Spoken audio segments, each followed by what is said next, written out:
Hello everyone, it's End Times Talk coming at you with a brand new video. I first off wanted to state before I get this video rolling that I am attacking no nationality, no creed, no race, no color, nothing like that in this video. What I'm talking about is our invasion, the insurgency that's happening in the country of America right now as we speak. We are literally under attack, subversive attacks all over the place. All right, people need to know what's going on. But do you believe that China is preparing for war?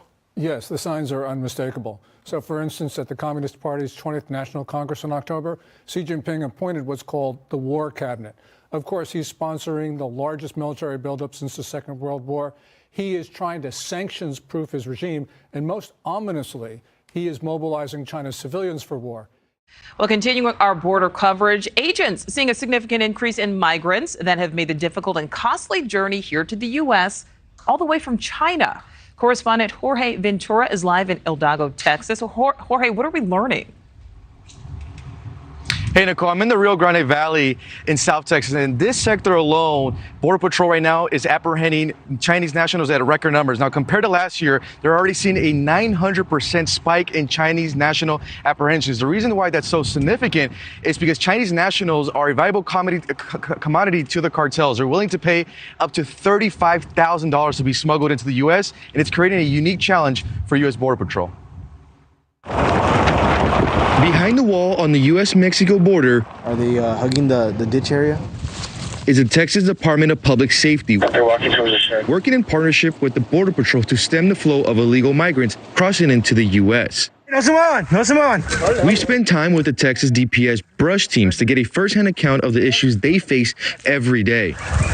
They're dealing with the uptick in Chinese nationals, especially in the Rio Grande Valley sector, which is unusual. Before, we would never see this many Chinese nationals coming across this area here. The numbers back up Lieutenant Olivares. In the first 5 months of the 2023 fiscal year, there have been 4,366 encounters with Chinese nationals at the southwest border, with 1,368 in the month of February alone. It's a very lucrative business for the smuggling organizations, especially dealing with Chinese nationals, where they're having to pay anywhere from $35,000 and up. I wish no one else has to go through what we went through. When his 10-month-old baby started vomiting and he smelled chemicals around his condo, Umar Abdullah said he had to do something. Then I actually double-checked. I started sniffing that place like a dog. He said he changed his water heater, called the fire department, still nothing. Then he said he thought about his downstairs neighbor, Zhuming Li, who kept complaining about noises from upstairs. Even during war, the worst enemies do not attack the opponent, the other party, with chemicals. He installed a hidden camera, and lo and behold, he caught Lee appearing to fill a syringe with liquid and injecting it under his door. The first thing that came to my mind, my daughter and my wife, they need to be safe. Lee was arrested and charged with multiple felonies, including possession of a controlled substance and burglary. Are you worried your daughter is going to have some long-term side effects? I don't want to think about it. Hillsborough County's arrest record lists Lee as a student at USF. The school told 8 on Your Side he was a chemistry PhD student but is no longer enrolled there. In a statement to 8 on Your Side, Lee's attorney said that Lee pled not guilty and all the facts will come out in due course of time. A neighbor who's seemingly a regular guy, he was coming and harming us with chemical. Hour by hour now, we continue to piece together new information about 66-year-old Chun-Li Zhao.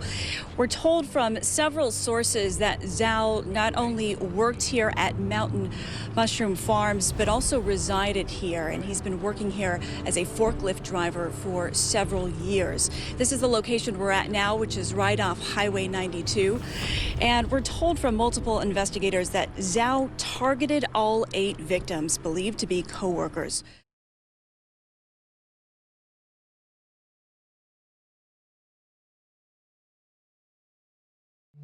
Scenes like these are becoming more common along the U.S.-Mexico border. Long lines of Chinese nationals being questioned by U.S. Border Patrol agents. The people here, the police here, I think they are very calm, and that's the America in my head. A growing number of Chinese migrants are crossing into the United States from Mexico without visas, taking irregular overland routes across Latin America. Over the course of 3 weeks, Reuters witnessed hundreds of Chinese nationals along an isolated border stretch in southeastern Texas. Reuters interviewed more than 24 of them. All of those interviewed said they got the idea to take the land route on social media and drew on influencers, private groups, and comments to plan their trips. We're blurring their faces and not naming them to protect their identity.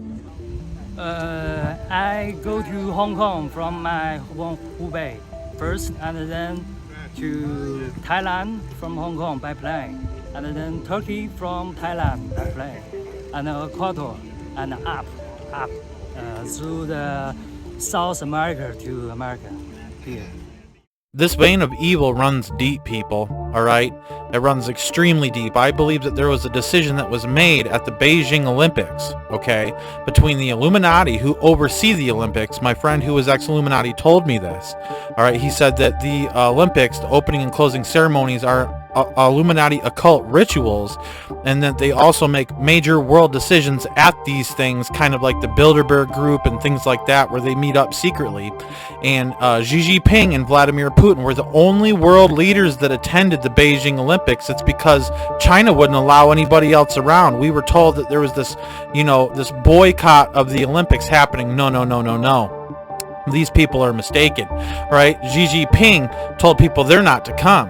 What I'm trying to say is right before the Olympics, Xi Jinping and Vladimir Putin met up. And I believe that there was a deal struck, all right? And this is something I feel in my spirit. I believe that there was a deal struck, okay, between China and Russia, their leaders, where they made a deal that Russia would distract the U.S. while China prepares to invade us.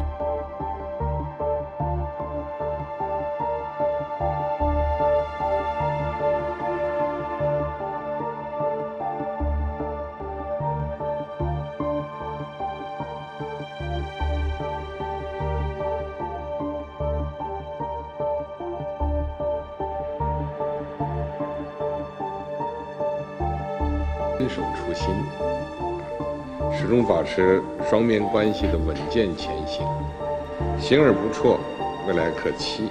我也愿意同普京总统先生一道，为新历史条件下的中俄关系规划蓝图，定向领航，推动两国高水平的互信源源不断转化为各领域的合作成果，切实造福两国人民。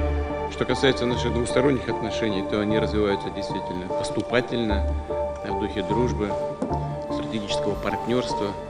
К сожалению, в течение 2 лет мне удалось проводить личные встречи, но мы всегда были с вами в контакте, принимали участие и в видеоконференциях, и говорили друг другу по телефону. Очень насыщенная повестка дня. И мы, конечно, используем и сегодняшний визит российской делегации по всем направлениям плотно поработать. And it is no coincidence, people, that Russia invaded the Ukraine 4 days after the Beijing Olympics. Everybody and their mother and their brother knows that China is on a warpath with the United States. There's massive propaganda campaigns taking place within America that are dulling down the American senses. All right, every American feels danger is right at our doorstep. We know it deep down inside in our gut. But here's the problem. We have all sorts of things that are coming out in Hollywood and in the news and whatnot, dumbing down this feeling that we're getting and telling us nothing is wrong. Everything is okay. Go back to sleep.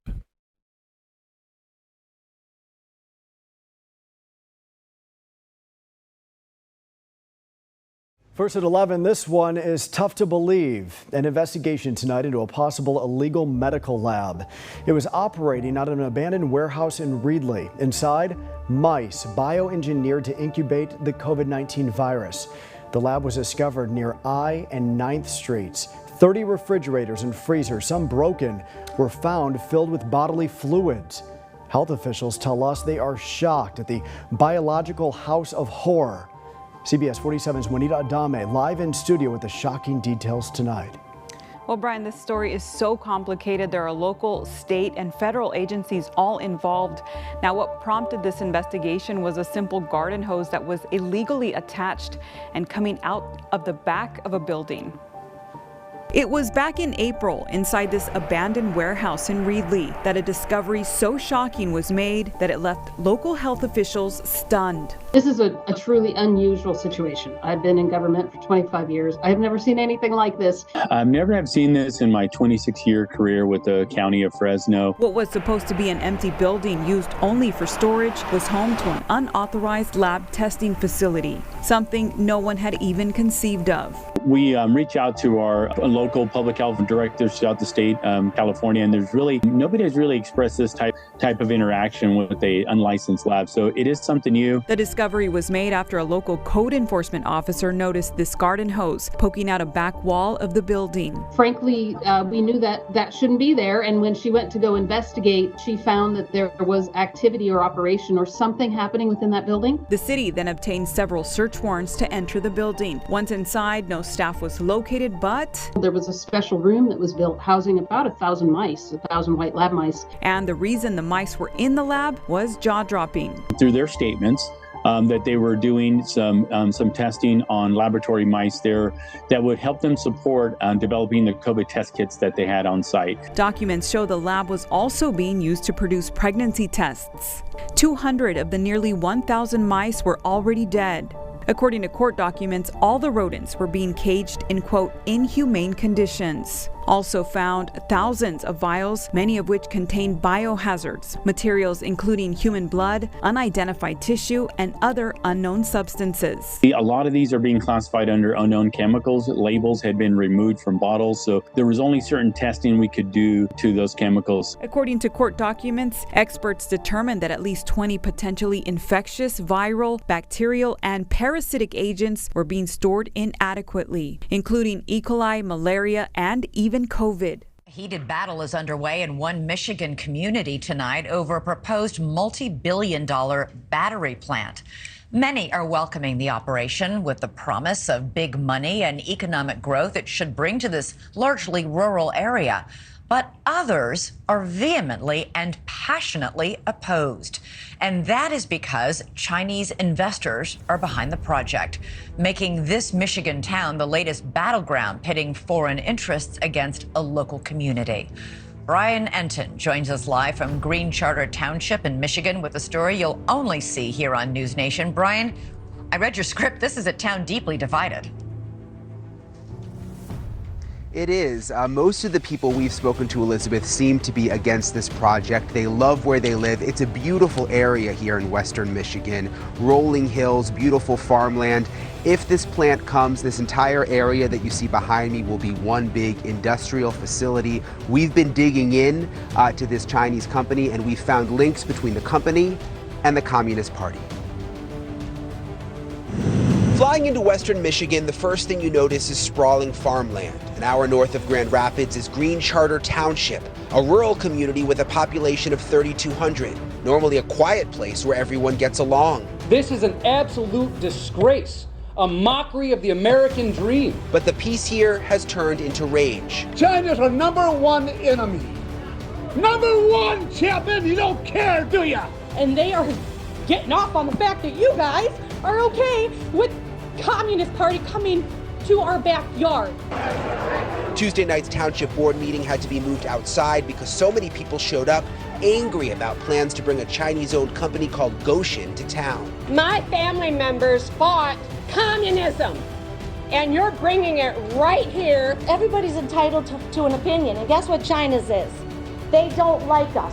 So far, the township appears to support the Chinese company's plan to build a massive electric vehicle battery plant. They say it's a $2 billion investment that would bring 2,000 jobs. Explain to me how big this factory will be. Does it go through this entire area? Oh, yeah. Everything that you could possibly see. Lori Brock says many property owners have agreed to sell their land to the Chinese company, leaving the neighbors betrayed. Did you ever think a factory affiliated with China would be going in literally right across from your farm? Absolutely not. There's no way they should be. We're all zoned agricultural here. What do you make of the Chinese connection?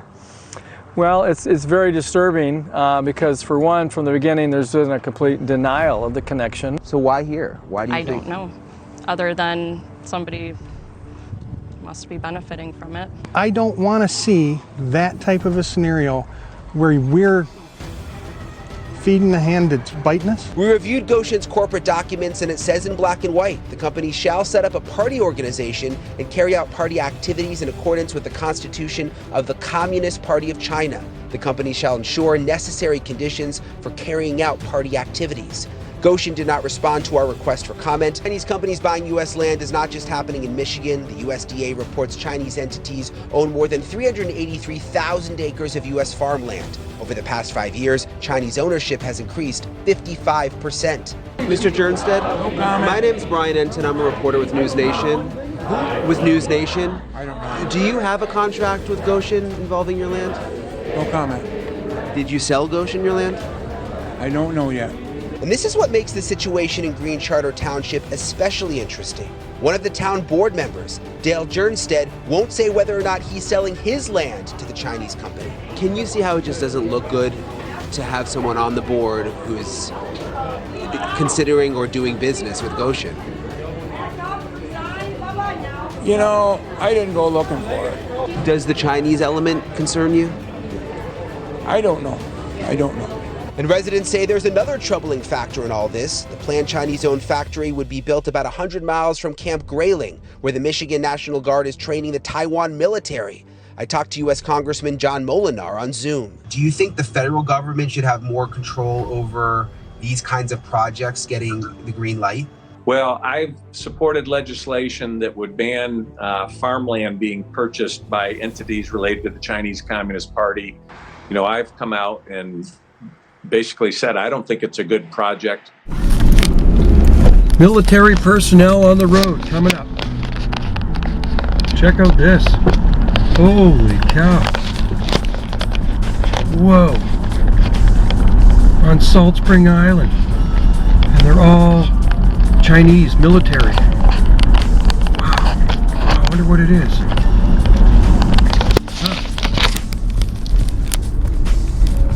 Crazy. Now to new military tensions between the U.S., China, and Russia, with the U.S. Navy sending destroyers to the coast of Alaska last week after nearly a dozen Russian and Chinese warships were spotted patrolling nearby international waters, very nearby. Weijia Zhang is at the White House for us with more on what all this means. Weijia, good morning. Good morning to you, Tony. Good morning to everybody. Alaska Senator Dan Sullivan called the size of the Chinese and Russian joint operation unprecedented. He says the U.S. deployed 4 Navy destroyer ships near the Aleutian Islands in response to those 11 Chinese and Russian warships near U.S. waters. The U.S. Northern Command says the Chinese and Russian patrol remained in international waters and wasn't considered a threat. But the show of force is a reminder of the cooperation of Chinese and Russian militaries, as well as how close the countries are to Alaska. This evening, 2 U.S. Navy sailors are accused of betrayal, charged with sending national defense secrets to China for thousands of dollars in exchange. Moving on, amid rising tensions between the U.S. and China, a New York City Police Department officer has been charged with spying on Tibetan immigrants for China. Tibet-born but U.S. naturalized Bema Daji Angwan is accused of reporting on the activities of U.S.-based Chinese citizens in the New York region and locating potential intelligence sources and potential threats in the expat Tibetan community. We're following breaking news out of the Justice Department. Attorney General Merrick Garland has just announced arrests over alleged espionage involving the Chinese government. Joining us now is NBC News Justice and Intelligence correspondent Ken Delaney. And Ken, I know this is just all coming in now. The Attorney General announcing this a short time ago. What are the details? Kate, the Attorney General and the FBI Director announced 3 separate Chinese espionage cases, including one where they say 2 Chinese spies tried to bribe a Justice Department employee to provide inside information about the prosecution of Huawei, a giant Chinese telecommunications firm. And in another case, they say Chinese agents set up a fake Chinese think tank to try to procure technology. Take a listen to Merrick Garland. Those directives included attempts to procure technology and equipment from the United States and to have it shipped to China. They also included attempts to stop protected First Amendment activities, protests here in the United States, which would have been embarrassing to the Chinese government.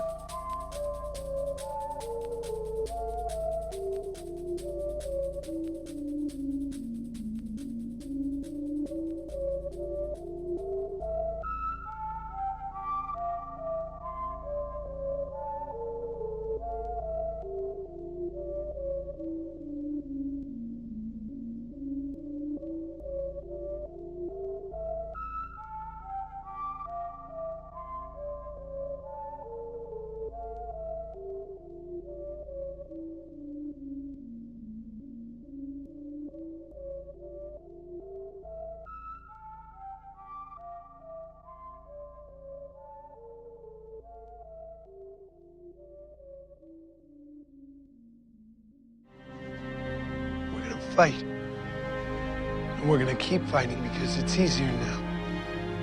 And we're used to it. The rest of you are gonna have a tougher choice. Because we're not gonna sell it to you. It's too ugly for that. But when you're fighting in your own backyard, when you're fighting for your family, it all hurts a little less. It makes a little more sense. Because for them, this is just a place. But for us, this is our home.